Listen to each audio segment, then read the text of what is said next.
Hey, hello everyone, and welcome back to Leading Entrepreneurs of the World. My name is Glenn Turansky, and I'm a member of the advisory board here at One Business World. The Leading Entrepreneurs of the World series is a digital presentation, information, and educational series with leading entrepreneurs, investors, and advisors. Our goal is to provide the global business and entrepreneurial communities with a window into the mind of those who are shaping the future of the world. Today, we're very pleased to welcome global serial entrepreneur, author, thought leader, and venture capitalist, David Gardner. David is the founder and managing partner of Cofounders Capital, an early stage seed fund and startup accelerator focused on B2B software ventures, predominantly in North Carolina. Created in 2015, Cofounders partnered with the Town of Cary to provide free lab space to entrepreneurs who receive expert help modeling and vetting their startup ideas. At Cofounders, David and his team help entrepreneurs with everything from prototyping and testing value propositions to lining up beta customers. As an entrepreneur, David was the founder and co-founder of 7 companies, including PeopleClick, Report2Web, and has demonstrated a record for consistency across multiple industries with a successful run of exits from various startups. David has served previously as the executive VP and thought leader for CompuWare, a Fortune 1000 corporation, after it had acquired ProviderLink, a healthcare IT exchange that David founded.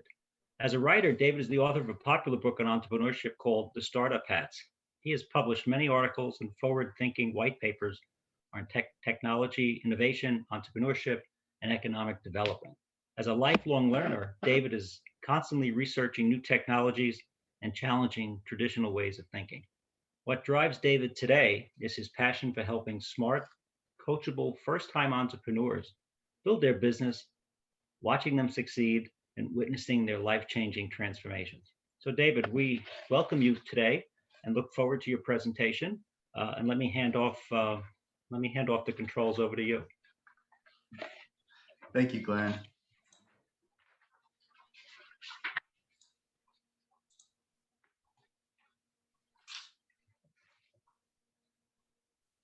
Let's see. There you go. So what I'd like to talk about today is corporations, startups, and early stage innovation, and kind of the relationship between these three entities. My goals today are pretty straightforward. I would like to make a case on why corporations need to be very involved with early stage innovation. And by that, I mean early stage startups, right, in their local communities and around the world. And I also want to embolden young entrepreneurs not to underestimate the critical role that they play in the innovation life cycle, how important what they are doing is to innovation and to these corporations as they grow and as time moves forward. So I've done startups my whole life. I know what it's like to have a fledgling little startup and 4 or 5 employees and a beta version of your software, and you go into a corporate boardroom and there's a bunch of people sitting there looking like this, and it can be very intimidating. Big corporations have all the money, they have the resources, they have the employees, they have the customers, they have everything going for them, and it can be tough. But as you walk in there, I want you to hold your head up high, because there's one thing that you can do hundreds of times faster than that corporation can do, and that is you can innovate. You can take an idea, build something, go out, get up beta customers, and test ideas many times faster than a big corporation can. That corporation will spend more time trying to schedule the first meeting than it will take you to mock up all the screens in a new application. But when you walk in that room, remember that you are a big part of that corporation's success. Whether they know it or not, you are critical to their success. They might think they're too big to fail, but history says otherwise. In fact, if you think about the Fortune 500, the S&P 500 rather, over the last 60 years or so, over half of those companies have gone out of business. And so all the companies that were too big to fail actually weren't. The point that I'm making here is that innovation is the ultimate disruptor, and it's coming for every single company, no matter how big you are. You're either driving that innovation or you are being disintermediated by it. So, they say when you walk into those boardrooms to picture your audience maybe in their underwear if you're nervous. I just picture them there as not there at all, because over half of them won't be there in a few decades because of their inability to innovate. So let's take a look at these companies, some of them, and some of the things that CEOs have said, and that just showed how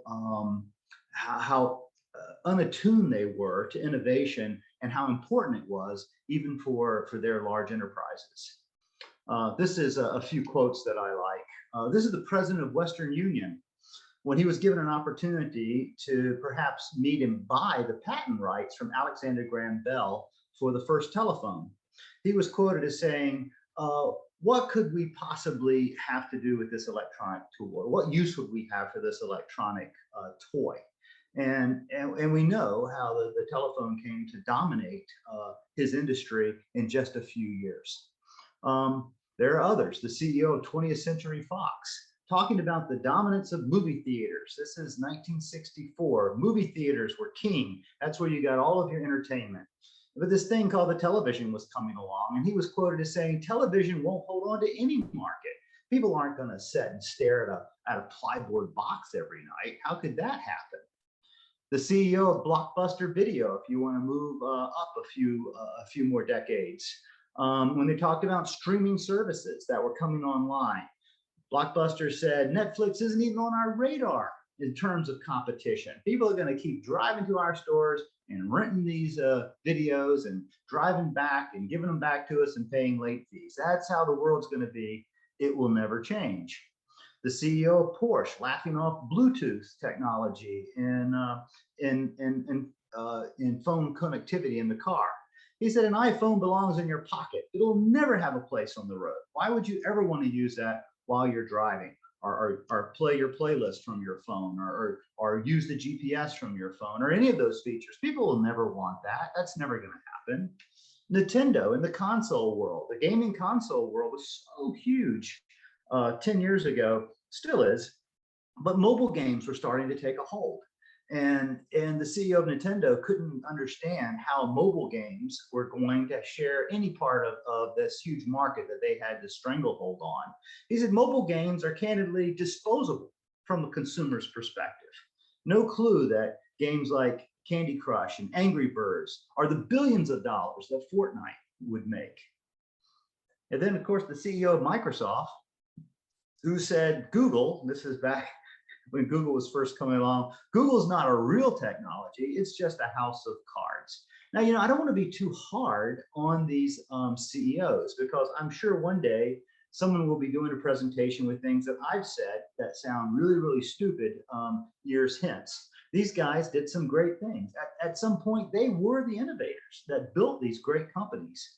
But at some point along the way, they lost the importance of innovation in their thinking, the ability to see things with new eyes, with fresh eyes, and to think that things would always be as they are.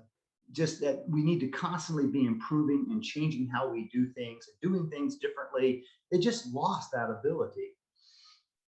Corporate leaders today need to stay systematically involved in early stage innovation for lots of reasons. Who would have thought a few years ago that an app on your phone would take over nearly half of the taxi industry, that entire industry would be disintermediated by a phone app? Who would have thought the big hotel chains would lose over a third of their revenue to a house sharing, program on the internet? Who would have thought that malls, that nearly half of all the malls across our country, would go out of business because of an online bookstore called Amazon? From the local news industry to how travel, who would have thought these things? I'll tell you who would have thought those things. Anyone involved in startups, anyone meeting regularly with them, anyone talking to them and bringing their thinking into your boardroom, they would have seen this coming. and they would have been part of that innovation rather than run over by it. I read a book a while back called The Founder's Dilemma, and I remember reading the first sentence in that book. It was, success breeds complexity, and complexity breeds failure. And I kept reading that sentence over and over again. How, because it just was so profound. These companies start off as the innovator. They are building this big corporation. They're the disruptor. They're unseating. They're coming up with better, faster, cheaper, and breaking down the status quo. But as time goes on, these companies start to grow slower and slower until eventually innovation becomes kind of this glacial pace. And they need those startups. Again, they need those people with the fresh eyes outside of the corporate walls, where there are no sacred cows, where there aren't budgets that have to be worked within. There are no fiefdoms to protect or worrying about who got credit for what within the, they need those fresh, fast movers to come in and to keep us relevant as the world continues to change. So what hinders corporate innovation today? First of all, there's the belief that our solutions are permanent, that there's so much, just because you have so much market share is absolutely no guarantee that the world will always consume that product or that service in that way. Second, it must be invented here syndrome. And a lot of companies, we'll talk about that more in a minute, but they just believe that it has to be built in-house. If it's not built in-house, if it isn't, that idea isn't born within our corporate walls, then it's a competitor. It's something that we have to work against or fight against. And that concept is still, I run into it so often in corporations. Then of course, our preference is to build rather than buy. And the problem with building internally, whether you're taking a product to market or building software, is study after study shows that it takes, twice as long, 3 times as long in some cases to build something internally than it would take to buy it or partner for it outside the organization. And it's also going to cost many, many times more. So we go slower, we spend more money, and usually we end up with a less innovative product when we try to do all of our innovation and new products in-house. And lastly, just that arrogance, that innovation won't profoundly affect our business. We are the market. I've heard leaders say this. We are the market. No, you built a machine that happens to service the way the market is now. There's no guarantee that it's going to continue to stay that way. They need that thinking of, let's put ourselves out of business before somebody else does. If someone else came along to put us out of business, what would they do? What would they build? So companies take an insular view of how they're going to attack innovation. Some want to build, the majority of them want to build in-house, as I said. A smaller percentage want to partner for that innovation. And a very small percent, less than 20%, actually want to acquire that innovation, which is, I think, the most effective way to get innovation into your company. So the companies are almost 3 times more likely to try to build something themselves than they are to go out and to acquire a startup that has already built that innovation, has that team and that thinking and that culture, and bring it in-house. So this is the cycle of corporate innovation. As I said, once that corporation was small, they were the disruptor. They were out there challenging the status quo, and they began taking that disruption and they grew into this growth mode, where then they started building processes around, everything needs a process. Like the quote that I read earlier, that with complexity comes the seeds, of our failure. Those seeds are part of us servicing the machine that we're building. We have to build, there has to be procedures, and there has to be budgets and departments and line managers. And eventually all of our attention becomes focused on the machine and not what the machine was actually built to do. The machine becomes the end unto itself. And this is what I believe are the seeds of failure. But once that empire has gone through a growth stage, it enters, what I call the arrogant stage, where look what we've built, look how much market share we have. And it's all about the machine and not what the machine was built to do. And they lose the ability to have those fresh eyes. You start hearing things around the water cooler like, It's never been done that way before. That's not how we do things here. And they lose what Andy Grove, the great CEO of Intel, said in his book, Only the Paranoid Survive. If we were starting a new company from scratch, if we had a blank slate, and this is a great mental exercise for any CEO, what would we build? How would we do it? One of the exercises he liked to do with his management team was he would ask, hey, if the board came in and fired us all and brought in a new management team, what would those guys do? And it's a great way of kind of freeing yourself from the sacred cows and fiefdoms within the organization and thinking like a startup entrepreneur. Either they become either companies continue to be the disruption, or they are disrupted. But there's not much in between, because innovation continues to move on. And either you are riding that wheel of innovation and directing it, or you're being run over by it. But that innovation is coming for every company. So no one escapes the wheel of innovation. The corporate rule is simple. The thing that made you successful in the past is most certainly not the thing that's going to make you successful in the future. And that's the thing that corporations have a hard time doing once all the attention gets placed on the machine rather than what the machine was built to do. So all innovation is temporary. All technology has the shelf life. I almost think of it as having the shelf life of bread. All technology is in the process of becoming obsolete. All innovation is in the process of becoming obsolete. Our loyalty has to be to the process of innovation, not to any particular innovation itself. And there's so many examples. You can think about the first bank ATMs. The ATMs went in, and those banks got competitive differentiation. Those who adopted the innovation first were able to pull customers from other banks. They gained market share because they had a convenient service that other banks did not have. Now, eventually, now all banks have ATMs. It became the price of admission. But the late adopters of that technology were just trying to hold on to market share. They had all the same cost as the early adopters, but they gained nothing. All they did is stop the bleeding. And so it's only the early adopters of innovation and technology that actually get benefit from it. So to corporations, I say these entrepreneurs are coming for your business. You can ignore them. You can listen to them. But they are coming for your business, one way or the other. And this is where the majority of innovation is done today, in these early startups. Entrepreneurship and entrepreneurship-related degree programs are the fastest growing degree program in the United States today. I talk to these kids all the time, and I'm telling you, they do not necessarily want to go work for a big corporation. They don't want to be a cog in somebody else's machine. They want to build a whole new machine, a better machine. And that is the mindset, that is the mindset of where our students are and our young adults today. Students ask me the most common question that I get asked when I'm speaking to MBA programs and young people at these universities. They go, where do you get your idea for a startup?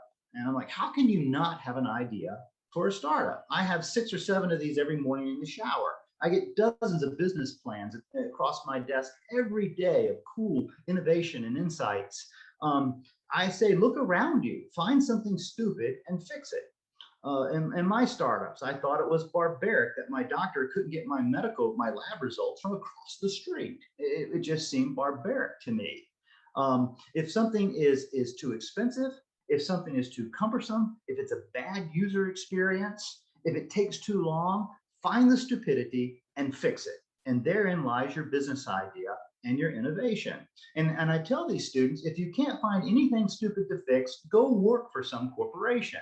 You will find that it abounds there. There are lots of things that can be fixed and done better. Make the world better. Bring innovation to large corporations, and the smart ones will partner with you or acquire you and bring you into their organization. So my startups today, I'm in over 50 companies that I'm an investor in and working with on a regular basis. They're disrupting how healthcare products are sold and purchased today, how groceries are bought and where they're bought from and how they're delivered, how advertising is done, how we vacation, how we finance those vacations, how companies recruit and hire employees and retain those employees. Innovation is affecting even how you buy your home air filters. We have a company that does a subscription basis on that. So you don't have to go, and again, born out of fix the stupidity, going to the local hardware store and trying to remember to buy your filters and how many different filters do I have? And oh, there's one size I need that they don't carry because they carry a small subset of the filters. Wouldn't this be great if I just checked the website box and they arrived at my door at the cadence I asked for, ready to go? This is innovation. It's changing how we buy services and how we do things. And that's what startup companies are so great at doing. Now, some executives in big corporations, they get it. In fact, 41% of the executives today, according to this survey, it's a few years old now, but I'd say it's still the same, say that they are very much at risk, extremely at risk, or very much at risk for disruption through innovation coming from outside their organization. But somehow this doesn't translate into actions, even though the majority of these executives are at least almost half of them are saying that they have this. You don't find systematic programs within these corporations to really ensure that they are innovating and that they have access to innovative ideas. High-performing companies, and by this, when you define a high-performing company, it's one with higher gross margin, more market share, faster growth rate, faster employee retention. Those are your high-performing companies. They are 3 times more likely to be first movers in a market, meaning they're the ones adopting innovation the fastest. They have systematic rather than ad hoc innovation efforts. In other words, it's not just lip service. It's not just the corporate accelerator that you spring up for a year and then shut down. It's an active homage that they pay to the role of innovation in early stage startups and how important they are to their businesses. So the characteristics of these high performing corporations and how they bring that innovation in, several ways that I've seen them do this. They formalize persistent innovation processes. In other words, they usually have a chief innovation officer. They have programs. They're hosting competitions, problems that they give cash awards if people can solve them or come up with the most innovative way. They're involved in working with local venture capitalists, and they're trying to be beta customers for early stage companies. Let's get that technology in here and try it and see what it does and if our customers like it. But they have regular programs and that they honor, and they keep them going all of the time, not just as an initiative to say, look, we're doing some innovation. The other characteristic that I thought was really interesting is that CEOs are personally involved in leading those innovation. The CEO is personally involved in attending some of those meetings and talking to some of those startups. It comes from the top. And that sets the culture for the organization that, hey, this is a place that honors innovation and free thinking.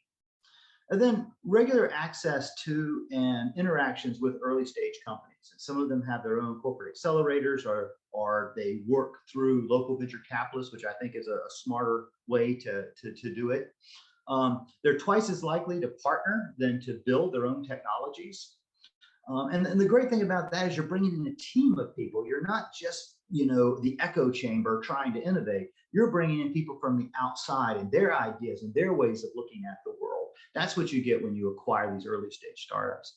And then failure in the pursuit of innovation is not punished, but actually rewarded. And I can't emphasize how important, and this is corporate culture. This is what Tom Peters used to call fall forward fast. You're encouraged to make all the mistakes you can as quickly as possible, because that's innovation. If you're not really screwing up at least twice a year, you're not trying hard enough. You're not taking appropriate risks, and you're not innovating. And to have a CEO come out and say that and to create that culture from the top really drives innovation. So as we've all heard, the best way to predict the future is to help create it. Be part of that inevitable wheel of disruption rather than waiting for it to come up and roll over your organization. I've seen this over and over again. There's something in a startup. There's an energy, a creativity. It's like striking oil when you empower these entrepreneurs, when you give them working capital, or you mentor them, or you become a beta customer for them. It is like striking oil. I mean, there's the explosion of energy and creativity that come out of those companies. The magic happens when you combine the resources and the operational excellence of these big enterprise corporations with the efficiency and the innovation of an early stage startup. When you put those two together, that's where magic happens. And the big companies that are really missing out if they aren't regularly talking to early stage companies. So let's look here at some of the other benefits of working with these early stage companies. And I'm speaking specifically here to corporate decision makers. You get to explore new ideas, new technologies, innovations, market changes, and you're not just hearing from the same people over and over again inside your organization. You get to vet potential acquisitions while they're small and not very expensive. Our typical company is acquired for, 10, 20, $30 million. That's not a lot of money for a big corporation to bring in a new technology, an entire new way of thinking, something that may ultimately even change their industry fundamentally. You get to vet potential acquisitions, small and less expensive. You get beta customers. You get to lock in free or below market pricing. So you get to use the technology, benefit, because only early adopters benefit from the adoption of technology first. So you're getting to try that and getting special pricing and getting to use technology at below market pricing. You help shape that product. If you're a startup, I'll tell you, your big beta customers, they're shaping your roadmap. So you get to say, hey, it needs to do more of this, or it needs to integrate with this. And so you're kind of working with that startup to shape this technology into something that might even be more beneficial, or you might learn more from, or something you might want to acquire. But then attract and recruit top talent. Let me tell you, one of the top reasons I think that my startups are acquired by corporations is not just for the technology, it's for the team. They want those free thinking entrepreneurs. They want a blood infusion of that way of thinking inside their organization. So you not only get the tech and the innovation, you also get these free thinkers, and you bring them in. And that's, I think, one of the most valuable parts of corporations and their interactions with these startups. But then, of course, significantly increase your portfolio valuations and returns. And I don't know why, but corporations can not only have access to innovation and hiring the best, they also can make money. And this is no secret, but of all the asset classes that corporations can invest in, venture capital has outperformed every other venture class, over the last 30 years. But even within venture capital, you'll find that early stage funds outperform later stage funds. And the early stage funds are the ones looking for startups. And within that class, the small funds, less than $100 million, are outperforming all funds that are larger than $100 million. And the reason for that is they're working with the early stage. They're writing small checks. Small checks go to small companies, and that's where the majority of the innovation is coming from. So they can invest in these companies directly or through a early stage venture fund, make money, and have access to this innovation and these innovators. And a good example of this for me is like what the Exchange Accelerator is doing in Atlanta. I've been down several times and met with this group and talked to them. But there was a group of major employers in Atlanta, and this is AT&T, Goldman Sachs, Delta, Home Depot, but the largest employers in the area formed a startup accelerator with Georgia Tech University. And they not only put money into this startup accelerator, they also lend their executives. Their executives come in and start coaching and mentoring these teams that are coming through the accelerator. They become beta customers, for the accelerator. Some of my companies have gone down and gone through this program as well. And this is, I think, an excellent example of how corporation, universities, and the startup community can come together and create this synergy where innovation is not only born and recognized, but it goes to help promote our top corporations and the market share that they hold on to. So I guess in closing, what I'm saying, I'll say again, entrepreneurs, don't be afraid of these guys. These corporations need you, whether they recognize it or not, whether they don't take your call, whether they refuse to meet with you for a few months. Find someone else. Somewhere you'll find a champion within that organization, within those corporations, that values innovation and wants to hear what you have to say. So keep at it and remember how important you are to those guys. Keep pushing, keep stating your value props, keep showing your ROI, and eventually you'll find ones that will listen to you. And corporations, I would ask you to be nice to these startup kids. Their hopes and dreams, everything's on the line. And believe it or not, they might just be the ones to fundamentally change your business for the future. So anyway, that's all that I have today, Glenn. I appreciate you guys having me on and letting me spout on for a little while. David, thank you. Fantastic presentation. Congratulations on all your work, all your nurturing of these ideas and innovations here at Cofounders. Tremendous story. Wow. It's interesting. I'm a big Elvis Presley fan, and the legend was that Ed Sullivan didn't want to book him originally because they thought rock and roll was a fad, right? And being an innovator back in 1956, and the rest becomes history. It's interesting how a lot of it is. You mentioned with success how it really sometimes becomes a two-edged sword, right? Not only does it become complex, and then the complexity comes back and gets you. And I think everybody's goal would be part of the wheel and certainly not get run over by it, right?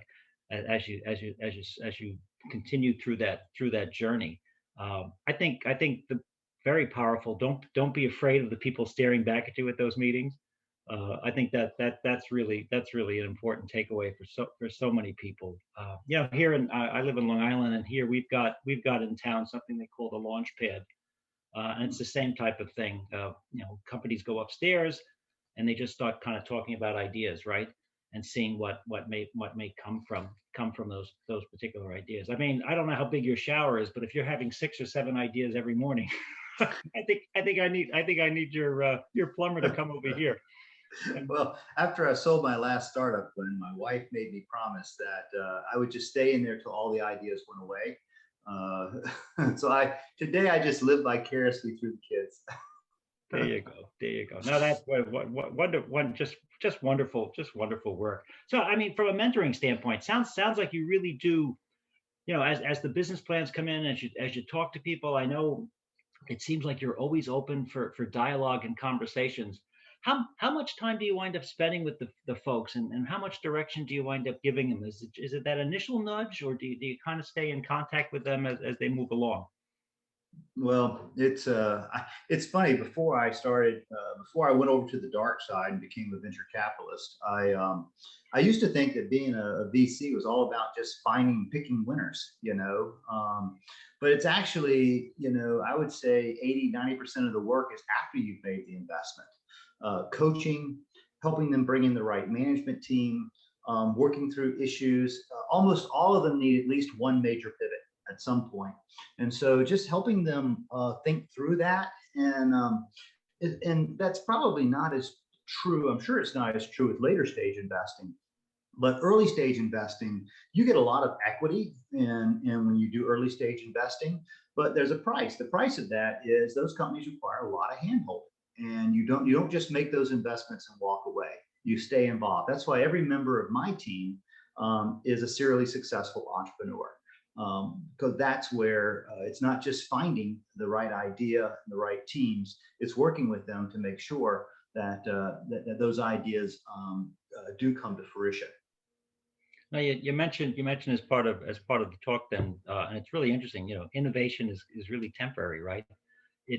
It's about to kind of get passed on its own, just from a technology standpoint. And the fact that when companies look to do acquisitions and things, it's really more about the people. Yeah, you get the patent, you get the machine, as you said, Right. but you're bringing in that kind of, uh, fast on your feet, collaborative type of talent. And I think that's, from a people standpoint, I think that's an incredible opportunity as they then come into these bigger corporations.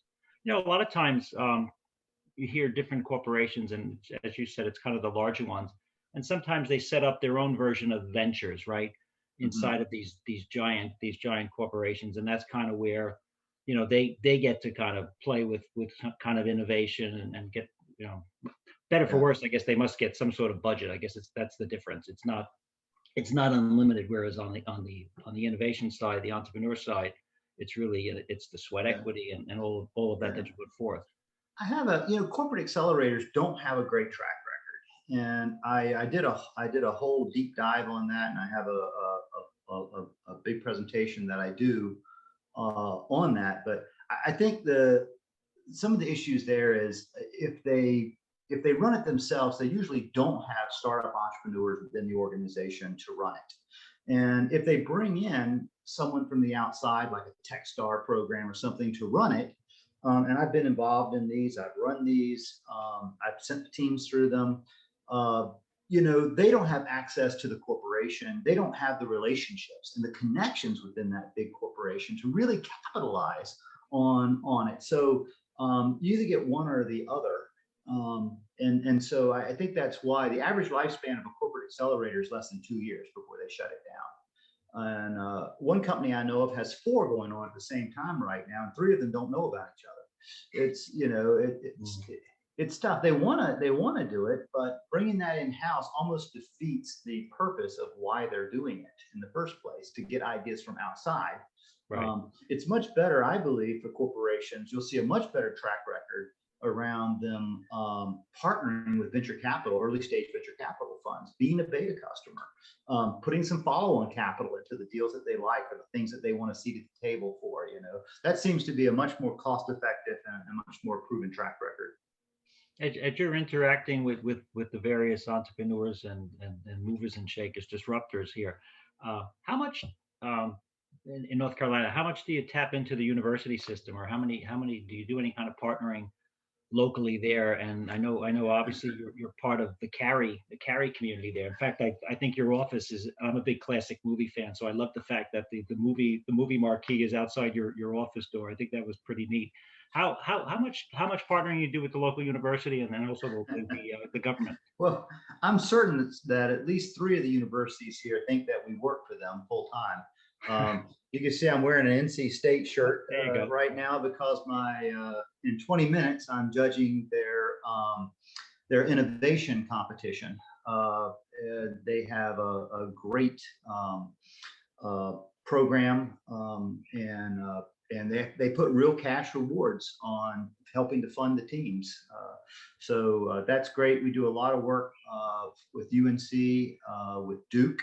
And my pitch this morning before I came on with you, was an entrepreneur out of Duke who's come up with a new technology for recruiting patients into large studies and CROs. So just, I'm just amazed. That's why I love to be in software technology, because software technology touches every part of every business, from your HR to your sales and marketing to whatever. I get to be in almost every industry and every part of the corporation, because we invest in early stage software innovation. But the universities are great, and I really like I call it and we invest in older entrepreneurs as well. But I call it the no spouse, no mortgage model. Right out of school, you don't have a lot to lose. You can work, 12 hours a day, and you're not cheating time with the spouse or kids. And so we like those early stage entrepreneurs, and how they are literally all in to their startup. You need just a really good coffee maker as you kind of work through it. You had the other line, and some of it sounds like, as you said, it's personal. It's personal reflection. Like you were looking back at your own medical records, and it's like, why can't I get this from across the street? It seems kind of silly as you go. And I love the thought of find something stupid and fix it. I mean, if that doesn't just kind of pass out that kind of philosophy from an entrepreneur standpoint, I think that's just excellent. Now, your book, the startup hats, sounds like it's almost like required reading. So if somebody comes and knocks on your door, you give them the book first and say, okay, come back in 3 days after you read it. I give out a lot of books. I wrote the book because I found myself saying kind of the same things over and over again each day to different startup entrepreneurs. Yeah, here's how you got to model your business, and here's how you get a beta customer, and here's how you run a sales team, and here's how you do forecasting. I mean, it was, and I just thought, if I wrote it all down, maybe it would give us a common language. And so our teams is certainly not required reading, but I think that just about all of my entrepreneurs have read the book because I hear them using some of the language and terminology, as we discussed. It's on Audible now, so a lot of people, I've discovered the joy of listening. I read all day, white papers, emails. The last thing I want to do is read at night. And so I've discovered Audible from my book being on there, and it's great to put your earphones in and close your eyes and absorb that in a way that lets your eyes rest. No, absolutely. Now, I know you've had some funding as you've gone. You've done Fund 1 and Fund 2. I think 1 is fully funded and 2 is in process. When you look at the companies, and again looking at the website, some of the folks that you're involved with, to me it's almost like being a parent, right? Some of your companies, some of your children may need a little bit more oversight than others. Some may be a little bit more responsible. Has that been your experience as you kind of work with these companies and see them push forward? Sometimes they succeed, sometimes they'll fall down, right, and then get back up and brush themselves off. Yeah, I mean, it's tough. Being an entrepreneur, starting a startup is not for the faint of heart. I like waking up every morning and being a little afraid, not knowing if I was going to make it or not. And I like that gamification of life, I call it. And I like living by my wits and seeing if I could figure out something and make a living at it. Other people, it would make them crazy. The first chapter of my book is, are you an entrepreneur? And I get a lot of criticism. They say, on a book on entrepreneurship, you spent the first chapter talking people out of being an entrepreneur. And I said, exactly, because sometimes that is the right decision, but I think being an entrepreneur is almost a little bit too cool today. I meet a lot of people who really, I can tell by talking to them that even if they're successful, they're not going to be happy, which isn't successful. But the ones that do, it's tough. You're learning everything, trial by fire. And the problem with experience is, she gives you the test and then the lesson. And so we try to shortcut that for some of our entrepreneurs. Some of them are better some of them are a little too good at sales and marketing and not tethered enough to the facts and the discipline of the science. Other ones are all about the science and can't seem to articulate it in the form of a value prop. So each one needs different coaching. And right. I've said you don't have to be great at anything to be an entrepreneur. You just have to be pretty good at everything. And so that jack of all trades, and some things are left-handed to them and some things are right-handed, and our job is to get in there and fill in the deficits. Yeah, I look back on my career in 38 years of working, and I when I first started out, I was in public accounting, and we did a lot of industries, so we didn't necessarily specialize in one, and that wound up being, for me, a really nice springboard then when I went to the New York Stock Exchange, because all of a sudden then you were changing industries every 20 minutes, right? Because you're working with companies from around the world. So when you do these teams, right, or these entrepreneurs, you often hear, well, I was employee number 2, or I was employee number 3. So as you're working with some of these companies, do they have a team there, or is it really, are they still flying solo? Because you said some people are better at certain aspects than others. How fast do they recognize the partners they may need in their business plans? Well, we say it's all about who you get around the table. You want the right investor around the table. You want the right team members. You want the right beta customers. Um, a lot of times we will back off of an investment because we want to bring in a corporate partner, and we let them put some money in because it gives us a beta customer and access to some of the resources within that corporation. And those are usually the companies that do the best. So that's why I'm very passionate about, facilitating, fostering that synergy between corporations and startups. No, that's wonderful. Just wonderful to hear. So listen, we had chatted before we got started. Your website is a tremendous resource. Uh, I found it fascinating. It's an amazing story. You've done such great work here with helping bring the next not only the idea or technology, but bringing that next team to market in a way. And it's congratulations on all your success. Very impressive as it's played out. Listen, you've been a wonderful guest today. Fascinating presentation. It's a great story. We wish you nothing but success moving forward here. And thank you today, David, for joining Leading Entrepreneurs of the World. You epitomize our title here, without a doubt. You're the embodiment of it. So thank you for joining us today. We look forward to seeing you in the future, and lots of success going forward. Continued success. Thank you, Glenn. Thanks for having me today. You're welcome. Good luck with the rest of your meetings today. It sounds like you're really busy. Thanks. Bye. Take good care. Thanks.